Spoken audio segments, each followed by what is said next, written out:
నమస్కారం ఘంటారావానికి స్వాగతం. ముందుగా ప్రధాన అంశాలు. అమీర్పేట్లో ఓ వస్త్ర దుకాణంలో భారీ అగ్ని ప్రమాదం. 2 గంటలకు పైగా శ్రమించి మంటలను అదుపు చేసిన సిబ్బంది.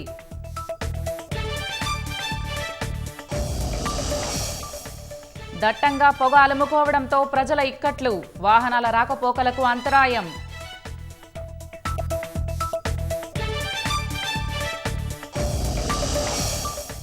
కాసేపట్లో ఉమ్మడి మహబూబ్ నగర్ జిల్లాలో సీఎం పర్యటన, ప్రాజెక్టుల పనుల పురోగతిపై పరిశీలన.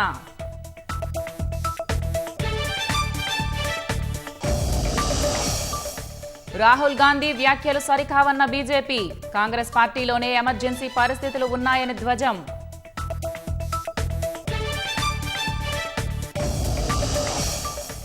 బీహార్లోని ఆసుపత్రి అగ్ని ప్రమాదంలో 5కు చేరిన మృతులు, విద్యుదాఘాతంతో ఐసీయూలో మంటలు.